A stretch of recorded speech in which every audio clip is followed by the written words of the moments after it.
Hello and welcome to Sean White's Solar and Energy Storage Podcast.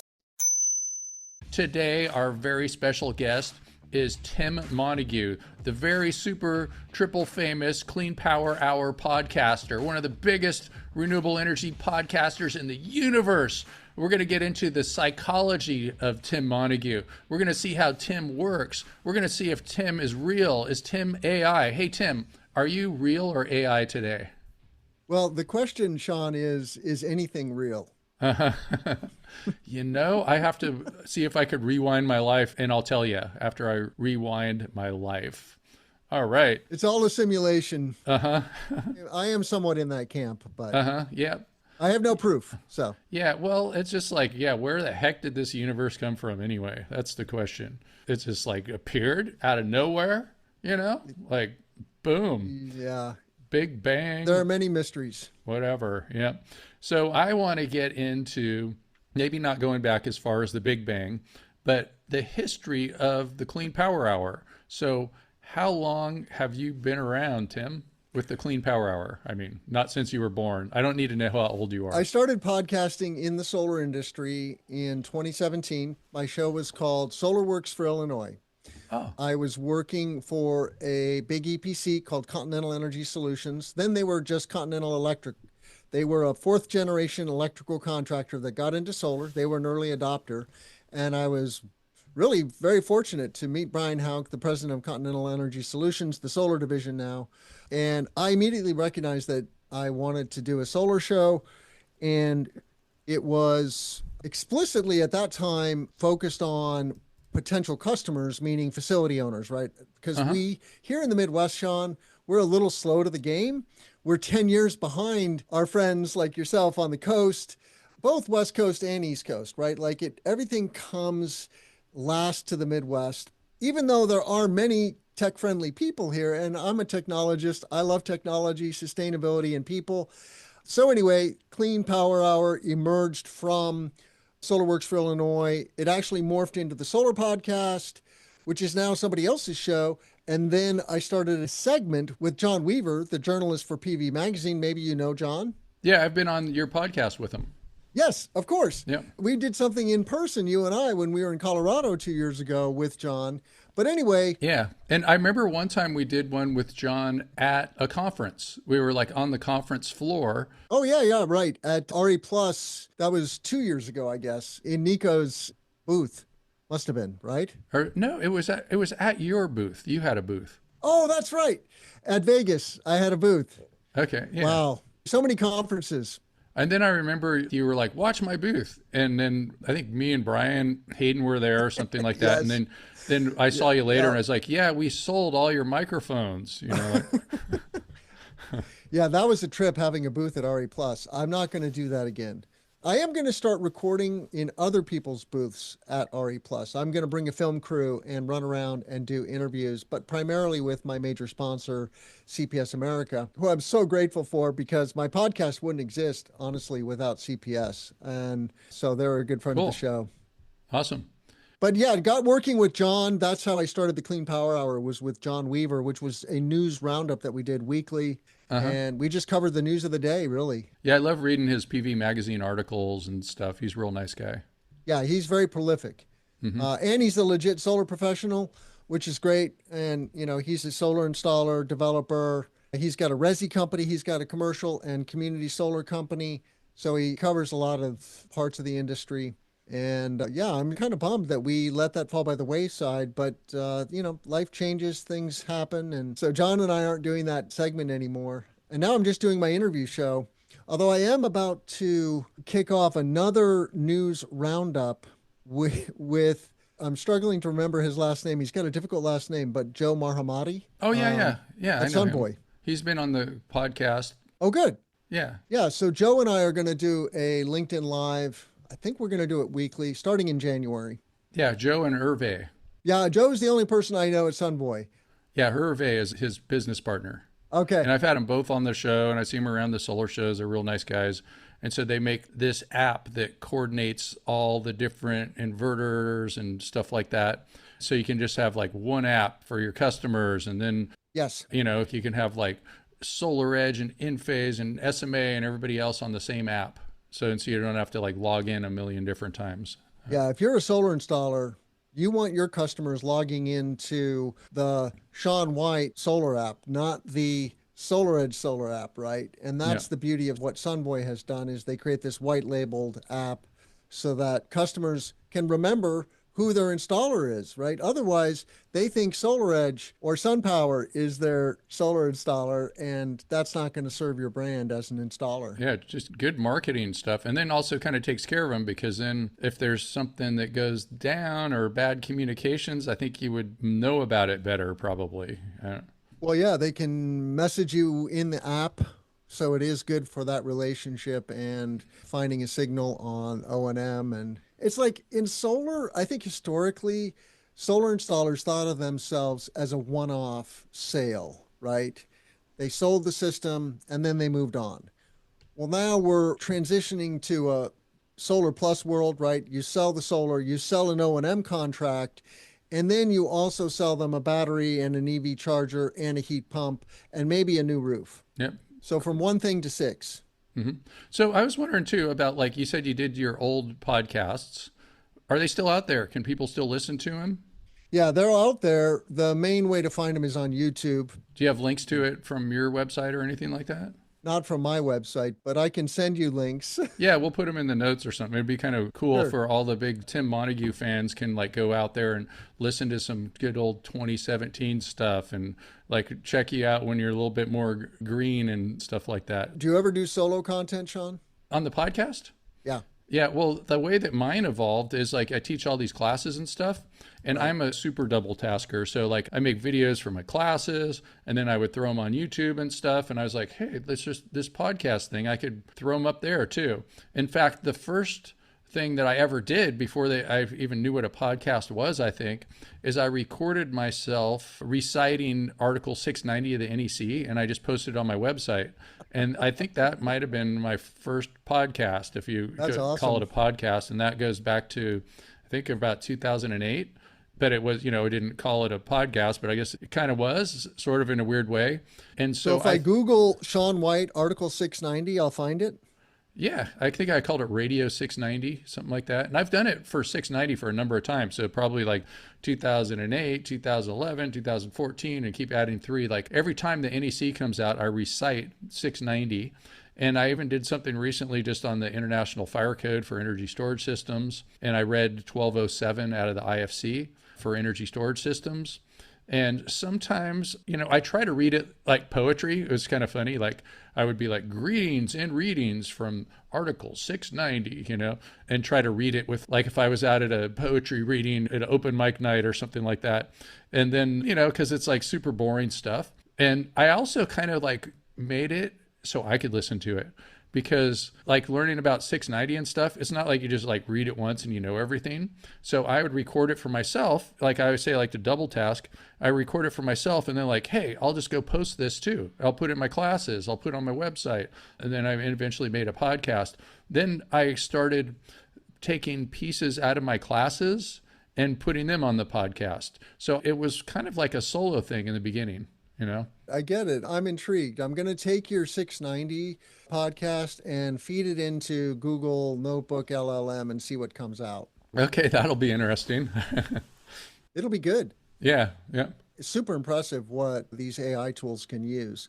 I'm down with the AI tools as long as they are narrow, right? I don't want the super AI, the AGI or artificial general intelligence. I want a super smart narrow AI that I can leverage in my daily life. I think I'm going to tell AI to read Article 690 like Dave Chappelle would, or something crazy like that. I don't know. And interpret it. Good. I don't know. Then I would probably get canceled, so I've got to be really careful. It's like oh my goodness. somebody else, or it's just I'm having a lot of fun with like making like really weird, obscure things. I just started doing images too. Like I was making slides today, and I was like making like UL 9540A fire testing of the world's largest energy storage system, and they're just showing like this big picture with this like big giant huge battery with all these people in lab coats standing around, and then they get the number wrong. Instead of 9540, it's like 9550A. And I'm like, no, you got the number right. And it's like the stupid AI image generator can't do text. You think they Yeah, would be a little right. bit smarter than that. Yeah, I haven't had much luck with image generators, I have to say. For text generation, good results. Yeah. Oh, it's pretty cool. Like the image generator stuff, but it's just not accurate. It's not what you expect, but there's like some weird things. Like the other day, somebody was like doing a Tesla with legs and it was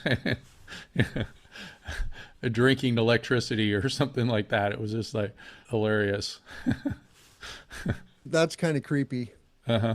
A Tesla with legs, I don't know. Uh-huh. Yeah, but well, just you got to talk to those image generators and What does Tesla call their robot? They've got some weird name Optimus, for it. is that it? Oh, Optimus, yeah. My name is Optimus Prime. Yeah, that's probably, going to take over the world, all that kind of stuff. Well, yeah, now we know. That is Elon's goal. He doesn't want to just occupy Mars, he wants to occupy Earth. Yeah, well, as soon as like Earth goes bad because of the robots and the robots kill all the people, at least we'll have another planet to hang out on. I'm also down with going to Mars, just not me. I want others to go to Mars. Unfortunately, a lot of people are going to die going to Mars. The first waves, right? Just like they did going to distant places here on Earth. 1492 or whatever, Magellan, all those people. Yep, yep. And I mean, that is in our blood, apparently, right? Like Yeah. we just love to go into the unknown for some reason. It has served humanity very well. We spread across the globe with very crude tools like sailboats. Yeah, kind of the most amazing thing is like how they inhabited all the Pacific Islands. Oh, I Like, love the just, like, Polynesian. thousands of miles on little boats and didn't even know it was there. They just like, I was thinking like, what does the island get too crowded and they flip a coin and then somebody has to just go take off and 1 in 10 might find land, something like that. I don't know. Yeah, it makes you wonder how many didn't make it, right? They made it to Easter Island, one of the most isolated places on Earth, but how many tried to go and didn't make it? We don't know, right? But yeah, the thought of just getting into a small boat with, some plants, some pigs, some rats, some crops you're going to plant on the other end, and just saying, well, we're going to go for it and survive on the other end. It's crazy. Yeah, yeah. Super brave. So if you think you have problems, just reflect on what some of our ancestors have done, and I think your problems will feel relatively small in the greater scheme of things. Yeah. We have such a cushy life now, Sean. Thanks to fossil fuels. I like to say that on my show. I'm not anti-fossil fuel. I'm pro-energy transition, but I'm not anti-fossil fuel. Those things gave us the good life that we have. We live like kings. Well, they could have just developed PV sooner too, Well, I mean, you can say that, but how do you skip from whale oil to PV? Like that's. We could have skipped whales too, We just I mean, like, it would be nice. It would be nice for the whales if we could have done that, but. like once the aliens came and built the pyramids, they could have just given us solar cells and that would have been it. Wow, you had to go there. So I was on a flight returning from San Diego. Shout out to San Diego. I love San Diego. I went to college in San Diego, Sean. Oh, cool. Yeah, I at love UC it San down there, too. Diego. Yeah. My old stomping ground. My youngest son, Finn, who's a solar project manager now, was born in my dining room in Pacific Beach in San Diego, a little beach community inside the city of San Diego. Wow, But in the dining room. Okay. yeah, we did a home birth, water birth. So we, you rent a tub, you hire a doula. Okay, it's like it's got to be supervised. You need professionals in the room, but it totally worked out. And I was in the tub too. Obviously, not doing the hard work. I was just doing the catching. uh, but I watched this movie. There's a movie. Well, it's a series called Manhattan Alien Abduction or something like that. And it talks about this researcher who became obsessed with aliens visiting the Earth and abducting people. And he found a bunch of people who were convinced that they'd been abducted and actually had like foreign objects inserted into their navel cavity. It's a really trippy movie. I recommend it. I'm not convinced yet, but they did show an x-ray of this woman with something in her nasal cavity that appeared to be a foreign object. But they didn't explain, well, why didn't they just operate on her and remove it and really find out what it was? They just kind of stopped there. Like she thought something was wrong and Okay. They took an x-ray and there's something there. Okay, well, I'm like, get to the bottom of it. So I was thinking of maybe also we could talk about like, so we both teach some classes for HeatSpring, and Yeah. we kind of like share something together that is like a pathway for the NABCEP PV technical sales certification. So maybe talk about your class on HeatSpring. Yeah, when I was getting certified, I realized that there was a So lack you're of, you have the NABCEP PV technical sales certification. correct. This was back in like 2018, 2019. I was taking these classes from Solar Energy International, these organizations, and there was a lot of info about residential solar, but there was not much on commercial solar.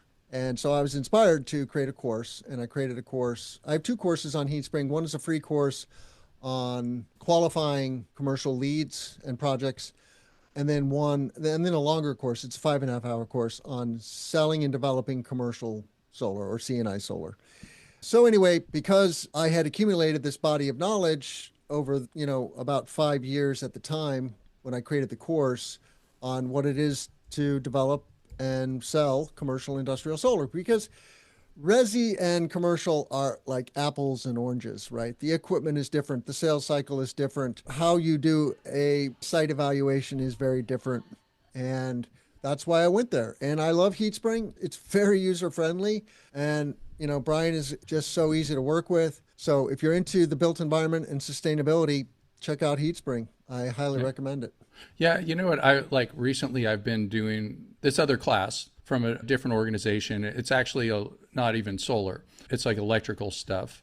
And it's like I'm going on the website or the app and stuff like that. And it's like every time I leave the computer for 10 minutes and I come back, it's like I have to start over again, log in, all this stuff. And then I have to, figure out where I left off and go to the 7th video and go to 20 minutes and 50 seconds. Or, it's very complicated. And one of the things I really like about HeatSpring is it just kind of remembers where you are.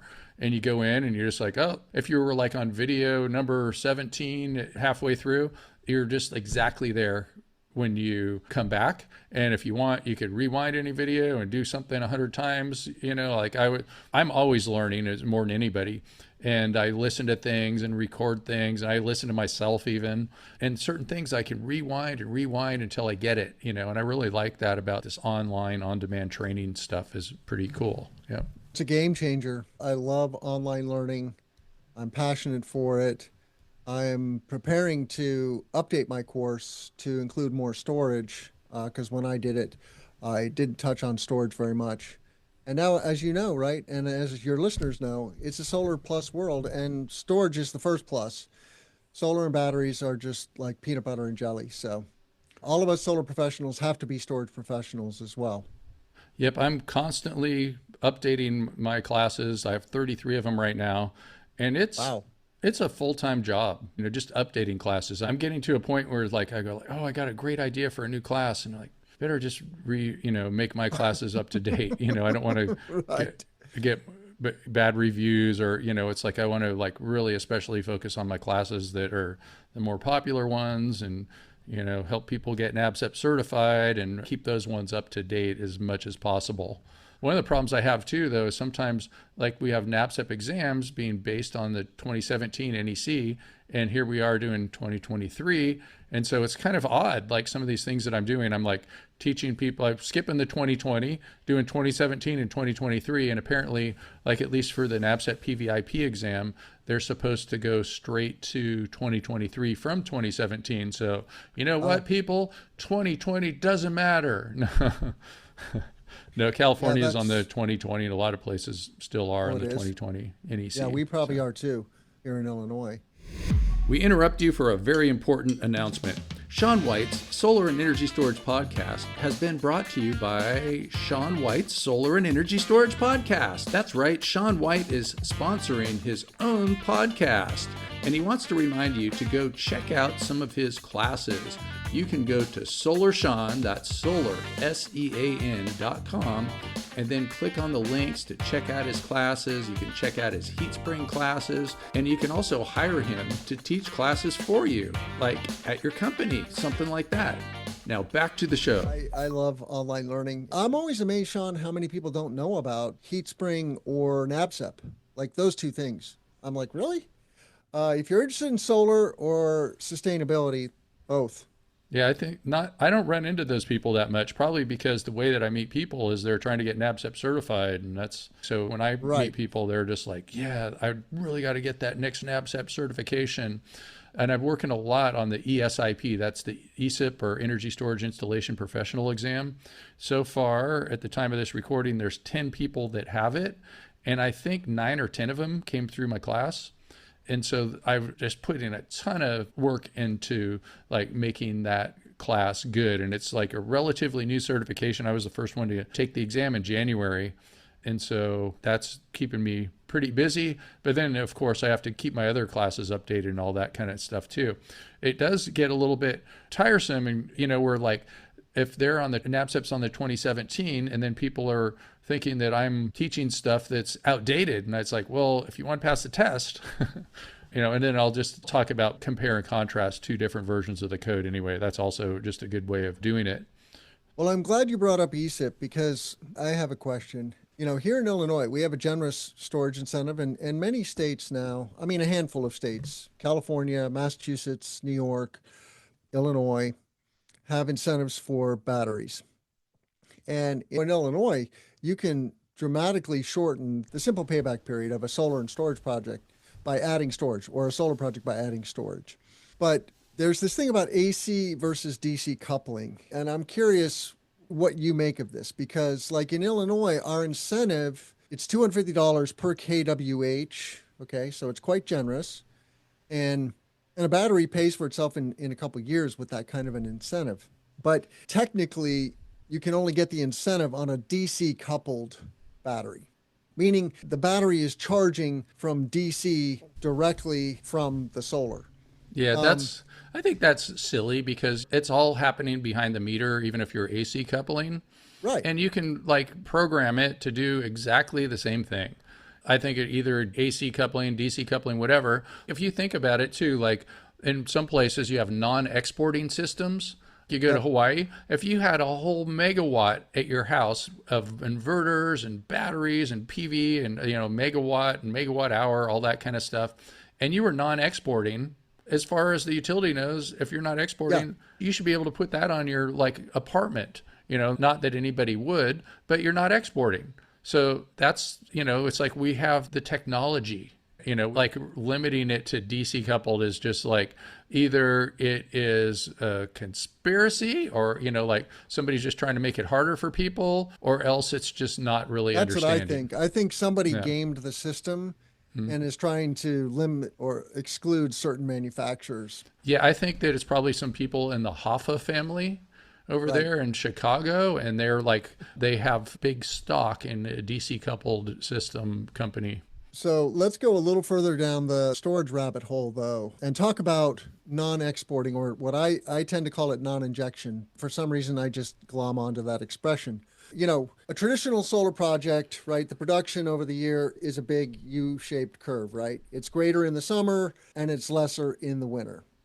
And as a result, when you design a PV system, you're designing it to overproduce in the summer. You're spinning your meter backwards in the summer, and it's underproducing in the winter. And if you have net metering, which not all places do, like California, I mean, you have this thing called NEM3, but it's basically no net metering.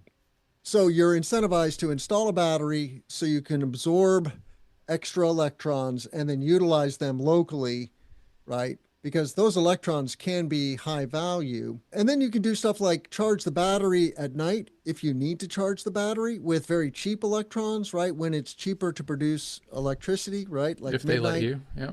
Right. So what are the methods that you're fond of for keeping a solar plus storage system from non-injecting? Is a battery alone typically going to be enough, or do you also have to install some additional hardware? Do you mean like to coordinate everything, like some brains or something like that? To truly keep solar electrons from flowing onto the grid. Because, for example, if your battery's fully charged and it's noon o'clock and the solar's cranking, if you don't have some additional hardware, how do you, what's the expression, you bring the accelerator down? Yeah, so like where I'm sitting right now, if somebody has a battery, they are not allowed to charge their battery with brown polluted electrons, like electrons from the grid. You're allowed to charge your battery with solar, but not those brown electrons, with one exception. If there's like a windstorm and it's dry, or they think a tree's going to fall over or something like that, and they expect that there's a chance that the power might go out, then they'll let you charge your battery off the grid. But they pretty much don't let you do that. And so there's just different places that have different rules. And there's just, it's like these days, you just plug stuff in and it works. It's just like, so your battery management system is connected to the internet, and the person that sold it to you knows how to work with your utility, and you're not supposed to charge your battery with those grid electrons, which is kind of silly, because to me, it's like if they need those, if the energy is easier to come by, then you should be able to take those electrons. And then when they need it worse, they need it more, they should be able to use them. And you can in some instances where it's like a virtual power plant and stuff like that. So kind of my theory on what's happening here is it's just like, I don't necessarily know if it's a conspiracy for these things, or it's just like people don't really understand and they're learning, and the policy has to catch up with the technology. And there's a huge demand for this kind of stuff.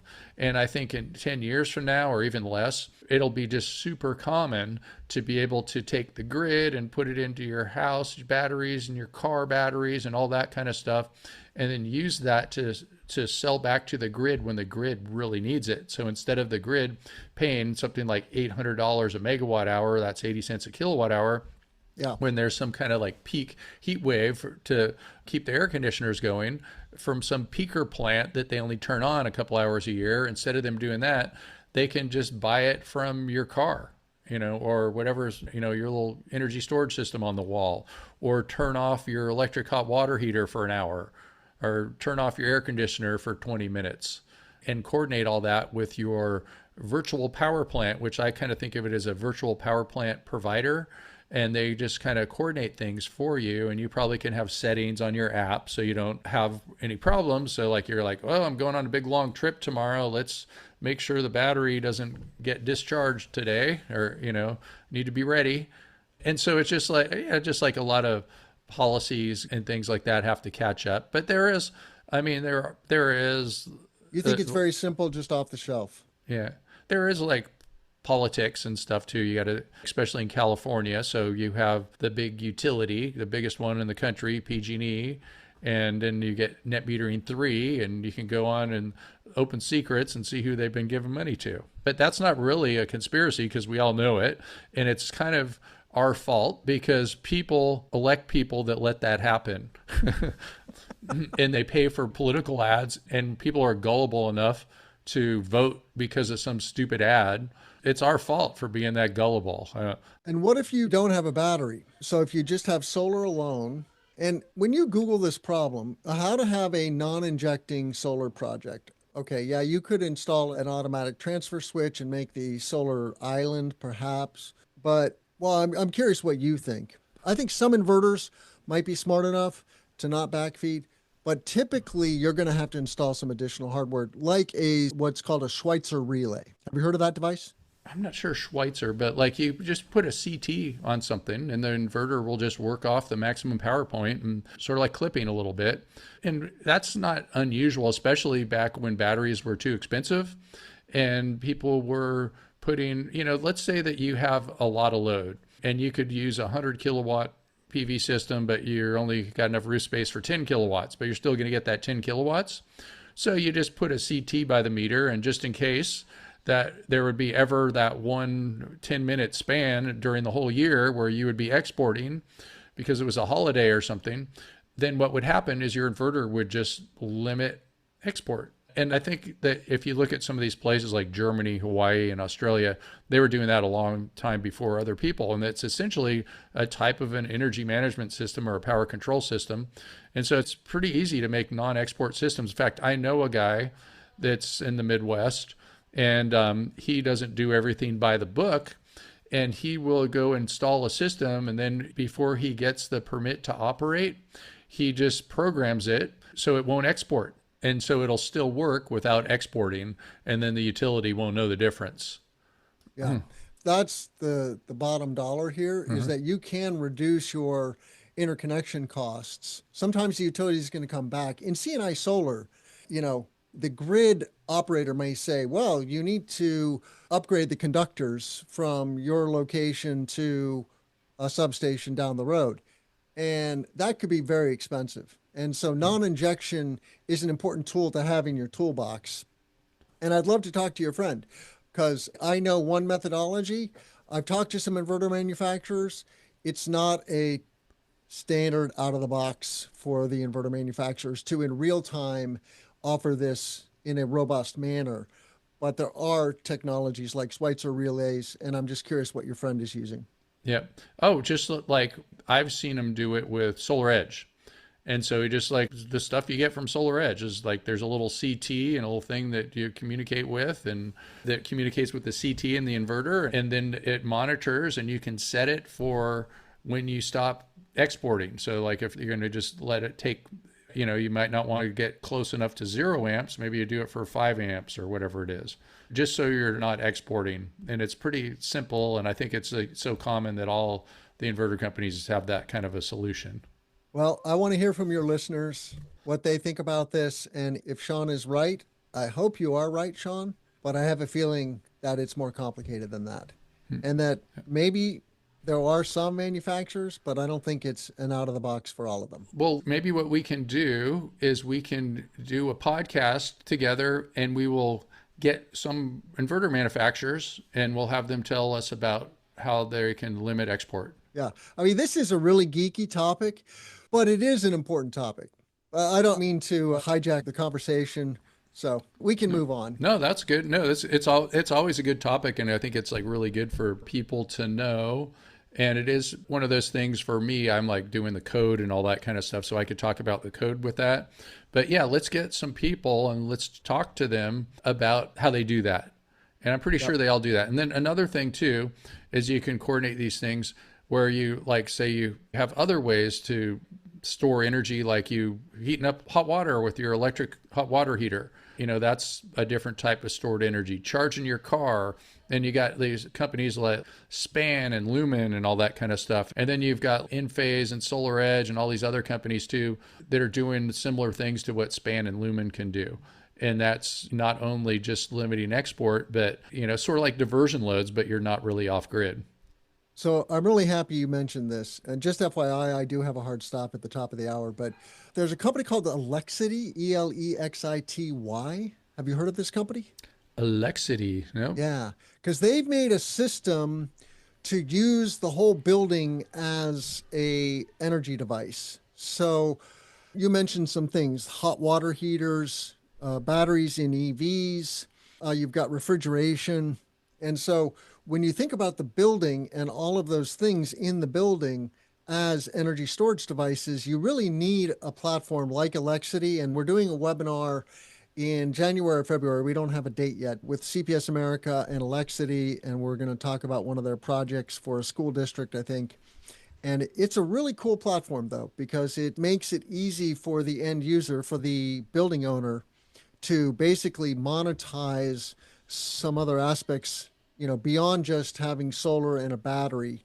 Now you can regulate what the building's doing during certain hours and reduce your demand charges, for example, or capacity charges, right? You preload the HVAC, say you cool the building down when you know that there's going to be high demand charges at 2:00 in the afternoon, and then you can turn off the AC for a couple of hours and thereby reduce your extra charges. So anyway, check it out. I can introduce you if you want to bring them on your show. Awesome. Okay. No affiliation. They're friends of CPS's. And so that's your main sponsor, Chint Power System, CPS. And my sponsor is me. So, Well, like cut out the we'll have to middleman. change that, Sean.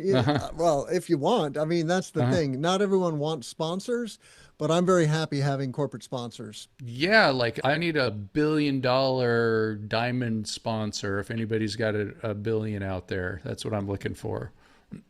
For $1 billion, I'll sell whatever they got, but It's totally possible.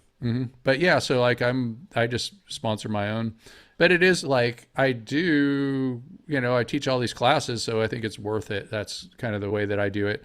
And you are more like a podcaster first, and podcasting for me is kind of like my side job. It's a both and for me because really, I make money as a consultant to the industry. I work with solar installers, helping them learn about and go further faster into large CNI. So if you're a residential and small commercial installer, but want to get into large CNI, say 500 kW plus projects or community solar projects, the tools and technologies that we use in that space are very, very different than the resi and small commercial. And so that's one of my value propositions. And then I make money doing training like you do, but that's a very small percentage of my Yeah, that was really fun doing training with you up there at the Oregon Solar Conference. I always love that conference, with the goat yoga and all that going on.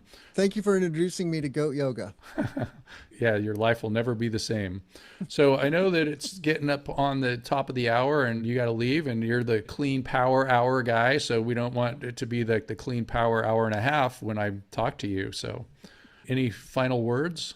I would just say, I would love to hear from your listeners. I'm not sure who they are.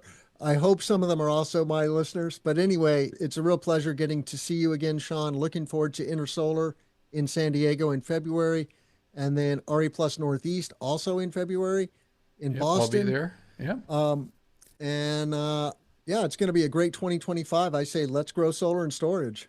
Let's grow. Yep. I'm going to be at a whole bunch of conferences. Even this year, I've got tickets to go to SNEC in Shanghai and Intersolar Germany and maybe a couple other international ones too. So thanks so much, Tim Montague. Look for links in the show notes. Easy to find you. You're all over the place. And the podcast, just look up Clean Power Hour. So thanks a lot. And thanks for listening to Sean White's Solar and Energy Storage Podcast. And go to Solar, SEAN, that's solarshawn.com. And you can check out all my NABCET prep classes, HeatSpring classes, and you could even go to my website and find links to Tim's classes over at HeatSpring. Woo! Awesome. Thank you so much, Sean. All right. Thanks, Tim. Have a good day.